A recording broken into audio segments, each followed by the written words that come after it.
보실 말씀은 출애굽기서 19장 전장이 될 텐데요. 함께 말씀을 나누면서 읽기로 하겠습니다. 애굽을 드디어 떠난 지 한 석 달 정도가 지난 후에 시내 산에 이르게 됩니다. 이제 시내 산에서 벌어질 역사적 사건을 앞두고 준비하는 이스라엘을 오늘 볼 건데요. 엄밀히 말하면은 이스라엘을 준비시키시는 하나님의 엄위하심과 세밀하심을 보게 됩니다. 그 짧은 석 달 동안 출애굽하면서 이 시내산 기슭에 도달할 때까지의 짧은 석 달 동안에 여러 가지 사건이 있었죠. 홍해 바다 앞에서 아우성 치던 이스라엘을 보았습니다. 수르 광야 마라에서 물이 쓰다고 원망하는 이스라엘을 보았습니다. 흰 광야에서 먹을 것이 없다고 불평되는 이스라엘을 또한 보았습니다. 르비딤 혹 마사 무리바라는 곳에서 물이 없다고 심지어 다투기까지 한 이스라엘을 보았습니다. 시마다 때마다 풍성하게 해결해 주심에도 불구하고 불신의 모습을 여실히 드러내는 이스라엘을 보아왔습니다. 이러한 일련의 사건들을 접하면서 하나님께서 어떻게 이들을 대하셨는가? 단 한 번도 하나님의 마음을 흡족하게 해드리지 못한 이들에게 우리 하나님께서는 자기 백성 삼으시겠다고 꾸지람 별로 없이 시내산까지 끌어오시고 그리고 언약하자라고 제스처를 하시는 겁니다. 사건마다 불합격인데 한두 번도 아니고 그런데도 눈 딱 감으시고 그냥 끌어안으시는 하나님의 모습은 어째 보면 하나님 과연 배알이 있으신가 없으신가 할 정도예요. 타민족 같으면 조금 잘못했다고 나 얘네들 이 지구상에서 멸절시켜 버릴 거라고까지 말씀하지 않았습니까? 아말렉 같으면은 또 후에 가나안 땅 들어갈 적에 멸족이다, 몽땅 죽여라, 남녀노유를 막론하고 그렇게 말씀하신다 하나님입니다. 이스라엘에 대해서는 마치 재벌집 총수가 사장이니 뭐니 계열사의 모든 무슨 임원들 앞에서 큰 소리 치다가 뭐 하나 잘못하면 너 나가! 파이어라고 할 정도로 무시무시한 회장님이 집에 들어와서는 아들 앞에 꼼짝 못하고 저 망나니 저놈의 자식 그러면 이런 것 같이 마치 그러하신 하나님 같이 보여져요. 이스라엘은 역시 그런 철부지 없이 망나니 같이 자라난 철부지 같이 그냥 뭐 하나님 앞에서 막무가내로 반대하고 불신하고 그리고 삿대질하는 그런 모습을 보게 됩니다. 왜 하나님께서는 그러실까? 그럴 정도로 하나님 뭐 이스라엘을 그렇게 하시나 뭐 책 잡힌 게 있나 할 정도입니다. 객관적인 입장에서 볼 적에 하나님은 정말 불공평하시다라고 판단할 수가 있겠어요. 거기에 반해가지고 이스라엘은 너무 못돼 먹었다라고 우리는 평가할 수가 있겠습니다. 그런데 그러하신 하나님을 염두에 두면서 이스라엘을 나 자신에게 연결시켜 보니까 솔직한 마음으로 수긍이 가죠. 하나님께서 이스라엘을 그렇게 다루지 않았더라면 나라는 존재 역시 이 지구상에 있지 못했을 것이다 라는 생각이 듭니다. 그래서 부끄럽고 때로는 저 스스로에 화가 나기도 합니다. 그래서 앞으로는 그러지 말아야지 하는데 오늘도 바라는 것은 그러지 않기를 바라는 거죠. 오늘 사실 인류 역사에서 매우 중요하다면 중요한 어쩌면 인류 역사의 전환점을 마련하는 시내산 언약 체결을 위한 준비 과정을 잠시 보기로 합니다. 1절에서 6절 말씀까지는 이스라엘에게 말하라라고 하는 하나님의 명령이 떨어지죠. 읽겠습니다. 19장 1절. 이스라엘 자손이 애굽 땅을 떠난 지 3개월이 되던 날 그들이 시내 광야에 이르니라. 그들이 르비딤을 떠나 시내 광야에 이르러 그 광야에 장막을 치되 이스라엘이 거기 산 앞에 장막을 치니라. 모세가 하나님 앞에 올라가니 여호와께서 산에서 그를 불러 말씀하시되 너는 이같이 야곱의 집에 말하고 이스라엘 자손들에게 말하라. 내가 애굽 사람에게 어떻게 행하였음과 내가 어떻게 독수리의 날개로 너희를 업어 내게로 인도하였음을 너희가 보았느니라. 세계가 다 내게 속하였나니 너희가 내 말을 잘 듣고 내 언약을 지키면 너희는 모든 민족 중에서 내 소유가 되겠고 너희가 내게 대하여 제사장 나라가 되며 거룩한 백성이 되리라. 너는 이 말을 이스라엘 자손에게 전할지니라. 드디어 시내 산 기슭에 도착했습니다. 시내 산 기슭에 도착해 시내 산은 사실 여호와의 산이라고 불리기도 하죠. 거기에 도달해서 장막을 치죠. 하나님께서 산 위로 올라오라고 모세를 부르십니다. 그리고 명령을 내리시죠. 이스라엘에게 말하라. 무엇을 말합니까? 그동안 벌어졌던 숨막힌 사건들에 대해서 왜, 무엇 때문에, 누구를 위해서 이러한 사건들이 벌어졌고 현상이 오늘까지 이르렀는가를 말하라 이거예요. 그렇게 한 전적인 이유가 있다면 단 한 가지, 이스라엘 때문이라는 거죠. 이스라엘을 위해서 애굽과 애굽의 신들을 벌하시고 여러 기적들을 통해서 이 시간 여호와의 산까지 이르게 하셨다는 겁니다. 왜 이렇게까지 하십니까? 이유인즉슨 이스라엘로 온 세상에 제사장 국가로 세우시기 위해서죠. 하나님이 세상을 사랑하시는 방법이 이스라엘을 통해서라는 겁니다. 하나님께서는 항상 자기가 만드신 모든 것들을 사랑하시죠. 이 시간 이후부터 내가 세상 사랑하는 방법은 이스라엘을 통해서다라는 겁니다. 하나님이 세상을 이처럼 사랑하사 이스라엘을 주셨으니가 구약적 개념이라는 거예요. 5절에 세계가 다 내게 속하였다라고 말하지 않습니까? 하나님께 속한 것 하나님이 사랑하지 않을 리가 없죠. 그래서 사랑하시는 방법이 이스라엘을 통해서라는 겁니다. 이스라엘이 그렇기 때문에 잘하면 세계도 잘하는 거예요. 제사장 국가로서 이스라엘이 온 세상의 모든 나라를 위해서 번제와 화목제와 속죄제를 드릴 때 하나님은 흠양하신다는 거예요. 그럼 이스라엘이 잘한다, 잘 된다라는 의미는 뭘까요?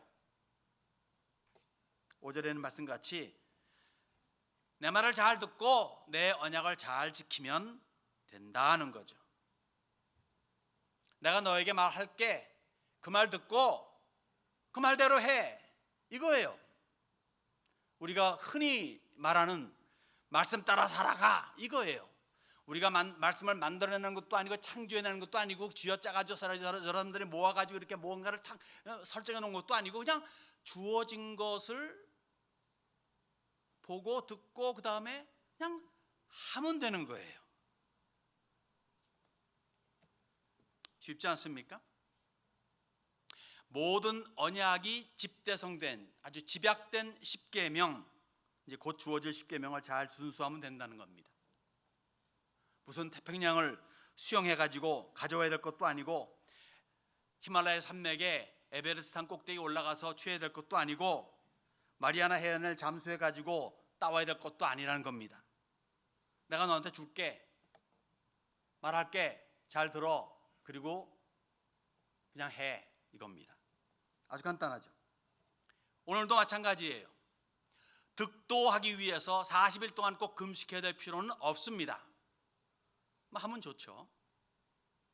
나쁠 건 없습니다만은 또 주님과 더 가까워지기 위해서 꼭 예루살렘을 순례해야 되는 것도 아니에요. 지난번에 갔다 오신 분들은 굉장히 좋다 그러니까 갔다 오면 좋을 것 같아요.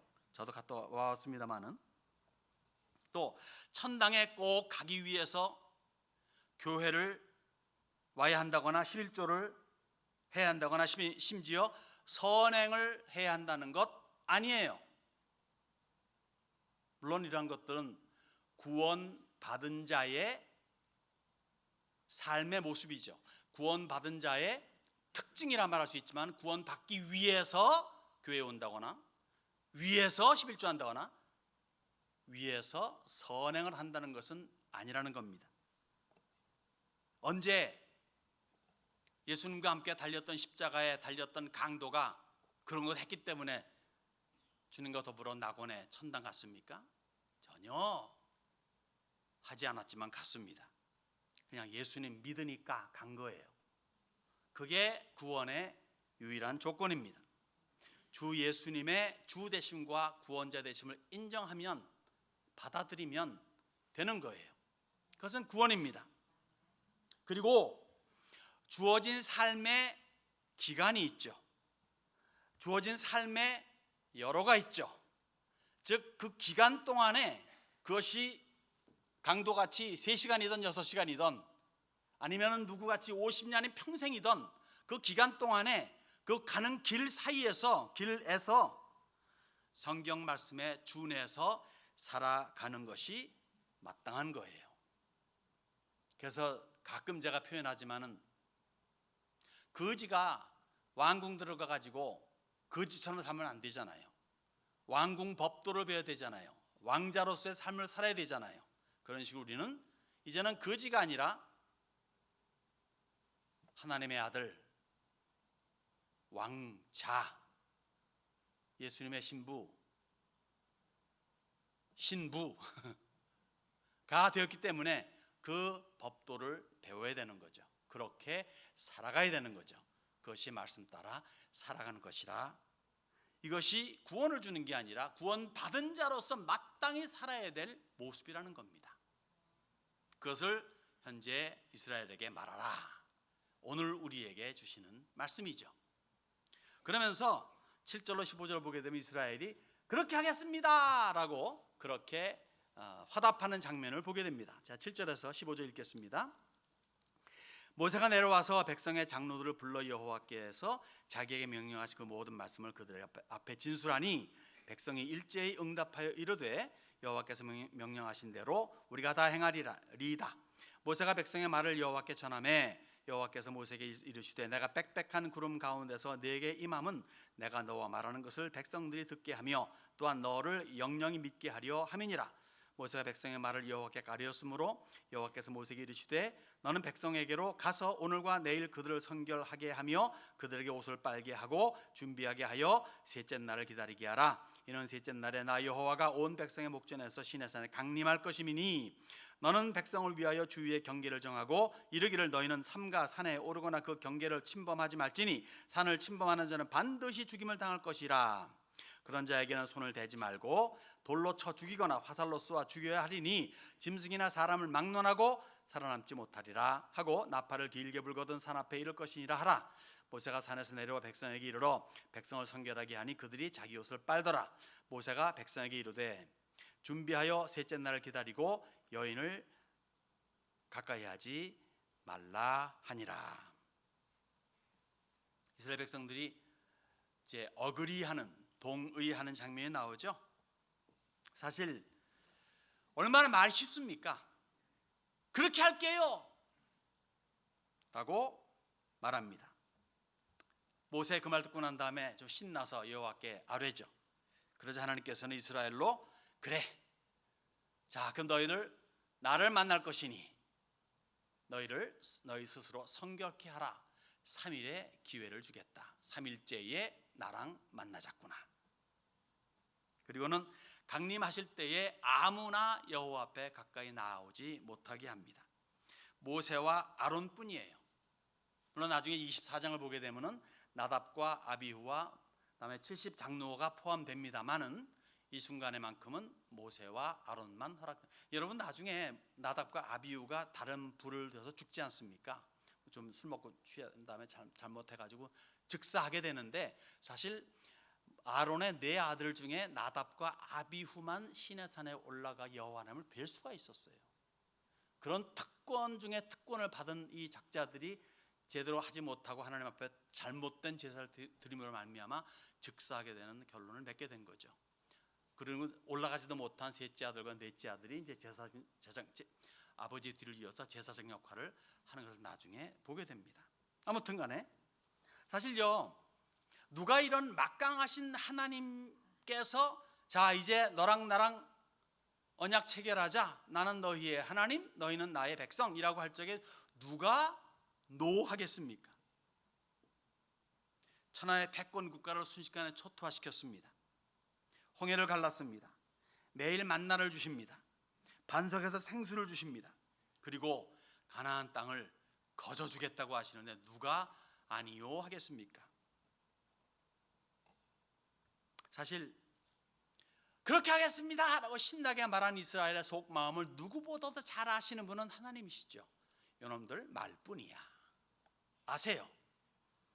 그럼에도 이들의 말을 액면 그대로 받아들이시고 언약 체결을 하고자 시내산에 강림하겠노라고 그렇게 말씀하십니다. 그리고 맞이할 준비를 시키시죠.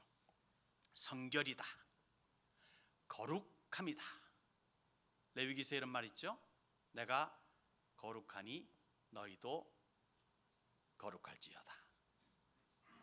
하나님 앞에는 항상 거룩입니다. 왜냐하면 하나님은 거룩이시기 때문에.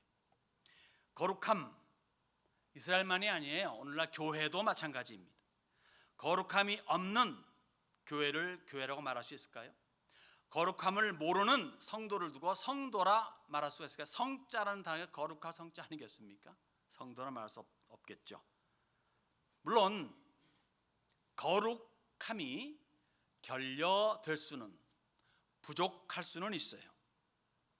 왜냐? 하나님 외에 그 아무도 거룩한 자가, 완전하게 거룩한 자는 없기 때문이죠. 다만 온전함, 완전한 거룩함에 이르기 위해서는 최선의 노력을 하루에 24시간 깃들여야 한다는 겁니다. 마태복음에 하늘에 계신 너희 아버지 온전하신 것 같이 너희도 온전하라, 퍼펙트 하라는 거예요. 과연 그러한 교회요 성도들입니까? 그러진 않겠죠. 강간 아닌 강간을 했습니다. 그 강간을 숨기기, 은폐시키기 위해서 자기의 권력을 이용해가지고, 악용해가지고, 아니면 남용해가지고 살인까지 저질렀습니다. 그렇지만은 하나님 마음에 합한 자라는 최종 결과를 맺었습니다. 어떻게 가능할까요? 그 이름은 우리가 잘 알듯이 다윗입니다.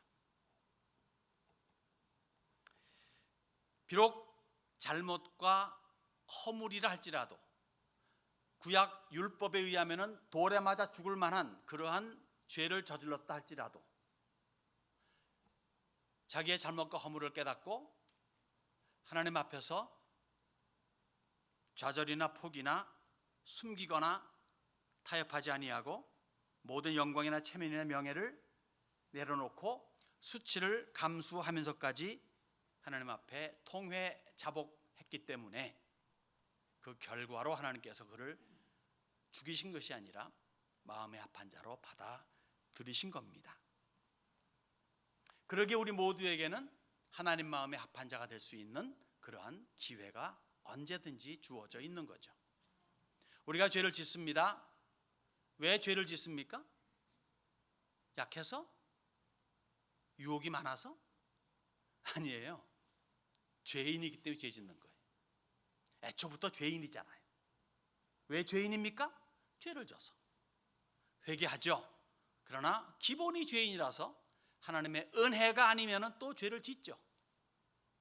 그런데 그 죄에 대한 통분함, 그리고 죄에 대해서 다시 이러한 죄를 안 짓겠다는 결심, 또 그 결심이 작심 3일 일할지라도 3일마다 결심하는 그 결심, 그 애씀 등등이 하나님께서 기뻐하시며 받아주시는 마음의 합한 자가 될 수 있는 줄로 믿습니다. 우리 세미안이 그러한 세미안이 되기를 바랍니다. 마지막 볼 사항은요, 그러자 강림하시는 하나님을 우리가 뵙게 되죠. 16절에서 25절까지 읽겠습니다. 셋째 날 아침에 우레와 번개와 빽빽한 구름이 산 위에 있고 나팔 소리가 매우 크게 들리니 진중에 있는 모든 백성이 다 떨더라. 모세가 하나님을 맞으려고 백성을 거느리고 진에서 나오매 그들이 산 기슭에 서 있는데 시내산의 연기가 자욱하니 여호와께서 불 가운데서 거의 강림하심이라. 그 연기가 옹기 가마 연기같이 떠오르고 온 산이 크게 진동하며 나팔 소리가 점점 커질 때에 모세가 말한즉 하나님이 음성으로 대답하시더라. 여호와께서 시내산 곧 그 산 꼭대기에 강림하시고 모세를 그리로 부르시니 모세가 올라가매 여호와께서 모세에게 이르시되 내려가서 백성을 경고하라. 백성이 밀고 들어와 나 여호와에게로 와서 보려고 하다가 많이 죽을까 하노라. 또 여호와께에게 가까이 하는 제사장들에게 그 몸을 성결히 하게 하라.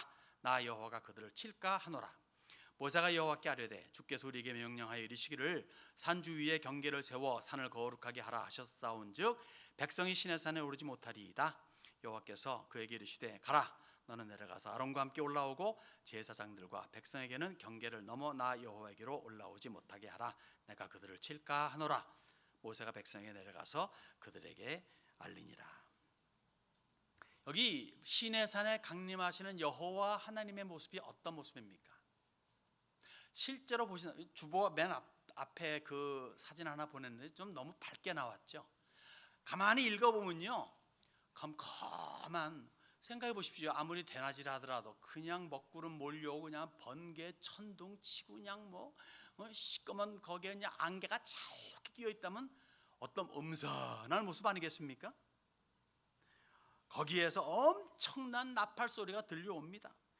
천지가 떠나가도록 큰 굉음 소리가 울려 퍼집니다.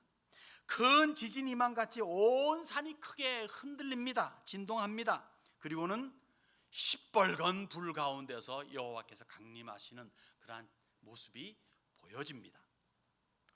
그 모습 상상해 보세요. 얼마나 무시무시하겠습니까? 두렵겠습니까? 오금이 저리겠습니까? 사시나무 떨리듯 온몸이 떨리지 않을까요?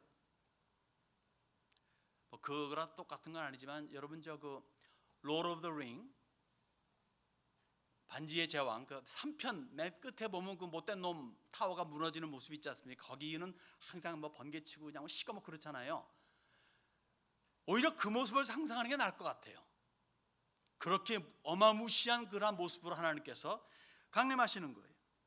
다른 모양으로, 다시 말해 더 훨씬 밝게, 경쾌하게, 좋게, 행복하게, 가볍게, 마치 디즈니 월드에 그 나오는 그 천사가 낙에 치고 나오면서 이렇게 밝게 오는 그런 모습으로 나타날 수 있는데 그렇지 않게 오히려 무섭게 나타나신다는 겁니다. 왜요? 아마도, 아니 분명히 이스라엘의, 그리고 더 나아가 인류의 죄된 모습 때문일 겁니다. 인류의 현 상태는 이런 상태다. 이러한 가운데 나 여호와가 강림하여 이것을 맑게 한다라는 상징적 표현이 아닐까 생각해 보죠. 사실 죄에 대한 개념이 약해요. 우상에 대한 심각성을 몰라요. 불평과 원망이 습관화되어 있어요. 세컨 네이처 같이. 베푸신 은혜와 사랑 그런 등등은 체험한 것 같은데 하나님의 엄위하심과 거룩하심, 심판하심에 따르는 두려움과 경외가 약해요. 마치 오늘날 하나님에 대한 인정을 하는 사람들의 입술에서 하나님은 사랑이셔, 하나님은 자비로우신 분이시야, 왜 말이 이러죠? 이시야, 어디서 나온 말인가요? 이셔 등 여기에 강조점을 두다 보니까 그만 하나님의 엄위하심과 심판자이심을 강구하는 경향이 있는 것 같습니다. 우리가 살아가는 세상은 하나님을 두려워하지 않는 것 같습니다. 하나님을 두려워하지 않는 세상이 두려워요. 심지어 교회마저도 하나님을 두려워하지 않지 않는가 생각을 가져봅니다. 너무 사랑의 하나님만을 강조하는 것 같은 느낌을 가집니다. 너무 용서하시는 하나님만을 강조하는 것 같은 느낌을 가집니다. 그러다 보니까 하나님께서는 너무 사랑하시기 때문에 지옥이 존재할 수 없어 지옥 자체를 거부하고 인정하지 아니하는 그러한 상태로까지 번지기도 합니다. 이런 말씀이 마태복음에 있죠. 10장에 몸은 죽여도 영혼은 능히 죽이지 못하는 자들을 두려워하지 말고 오직 몸과 영혼을 능히 지옥에 멸하실 수 있는 이를 두려워하라. 무서운 말씀입니다. 그렇게 예수님께서 경고하셨는데 오히려 그 반대가 오늘의 추세임을 발견하게 되는 것을 종종 보죠. 여러분, 주님을 향한 성도의 기본 자세는 사랑해 주님 달려가서 그냥 마치 할아버지 수염 끄댕이 옛날 말이지만 그런 식의 하나님이기보다는 먼저 하나님께 대한 기본적인 경외심을 가져야 돼요. 마치 자녀가 부모를 대할 적에 아무리 하잘것 없이 보이는 부모라도 부모이기 때문에 기본적인 존경심을 가지듯이 하나님은 완벽하신 하나님 아버지신데 그 아버지 하나님 앞에 나갈 적에 사랑이요 자비요 긍휼이 무한하신 그 분이시지만은 기본적인 자세는 경외의 심이라는 거죠. 형언할 수 없는 감히 입에 담기조차 어려운 하나님의 거룩하심에 대한 경외의 심을 잊지 말아야 한다는 겁니다. 여러분, 십자가를 생각해 보세요. 이 십자가 말이 십자가지 흔히 우리가 툭하면 십자가지만 이게 상상이 가는 십자가입니까? 하나님께서 친히 육신을 입고 이 땅에 오셔가지고 우리의 죄를 대신해 죽으신 것이 바로 십자가인데 그 십자가의 그 은혜, 그 십자가를 통해서 구원을 베푸신 그 예수 그리스도의 그 긍휼에 대한 경외심, 그렇게까지 하셔야만 했던 하나님, 내가 이것을 통하지 않고 도저히 너희를 구원할 수 없다. 왜? 나는 너희가 범접할 수 없는 거룩하신 하나님이기 때문에 그 거룩에 연결시키기 위해서 내 아들을 직접 보내고 하나님이신 예수 직접 오셔가지고 친히 죽으심으로 거룩하심에 우리를 연결시켜 줄 수 있었던 그 십자가를 우리가 잊을 수가 있겠는가 이거죠. 가볍게 절대로 보아서는 안 되는 겁니다. 경외라는 게 뭡니까? 두렵고 떨리는 마음으로 섬기는 자세를 의미하는 거죠. 과연 오늘의 교회 성도들은 그러한 자세로 하나님을 섬기고 있습니까? 교회를 섬기고 있습니까? 서로를, 성도들을 섬기고 있습니까? 적어도 우리 세미야는 그래야 될 줄로 믿습니다. 여러분, 오늘 시내산 기슭에서 이스라엘을 만나고자 준비시키시는 하나님을 봅니다. 사실 일방적으로 준비시키는 듯하게 보이지만은 사실은 이스라엘에게 동의를 구하시잖아요. 너희들 할래 안 할래? 동의를 구하시는 그러한 하나님을, 다시 말해 죄투성이, 말썽투성이, 말썽만 일으키는 이 이스라엘을 그래도 존중해 주시는 하나님을 발견했으면 좋겠습니다. 그 모습 속에서 우리를 연결시키면 얼마나 좋습니까? 안심하고 강림하시는 모습에서 하나님을 확실히 밝히십니다.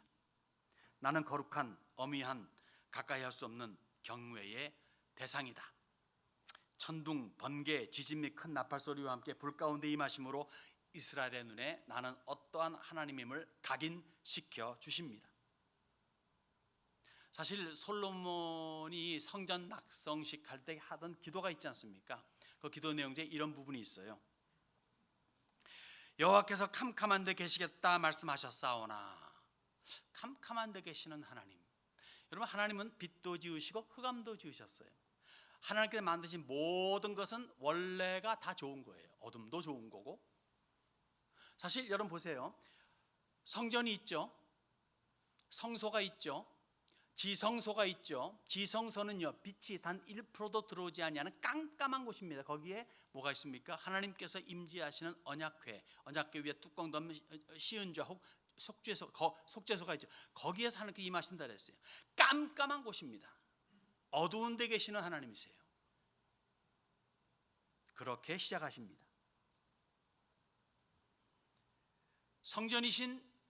성전 자체이신 예수님께서 외부의 빛이 전혀 들어올 수 없는 지성소를 가리고 있는 휘장을 위로부터 아래로 끊어내셨습니다. 잘라내셨습니다. 찢었단 얘기죠. 어떤 방식으로? 십자가에 자기 몸을 친히 던져 죽으심으로. 그래서 예수 안에서는 더 이상 깜깜함이 아닙니다. 빛이 강조되고 사랑과 은혜와 자비하심이 강조되는 교회 시대에 우리는 빛으로서 주의 구원을 알려야 할 막중한 책임이 있습니다. 여러분, 시내 산에 강림하신 여호와는 이스라엘을 태동시켰어요. 갈보리 산에 달리신 예수님은 교회를 태동시켰어요. 이제 마지막으로 곧 강림하실 주님은 심판주로 그리고 왕으로 오시며 당신의 왕국을 태동시킬 겁니다. 그날이 가까웠습니다. 그 때가 이럴 때까지 교회가 해야 할 일이 있습니다. 이 세상의 유일한 구원의 소망인 예수를 알리는 세상의 빛이 되어야 하는 거죠. 그 일을 잘 수행하는 우리 세미안이 되야 될 줄로 믿습니다.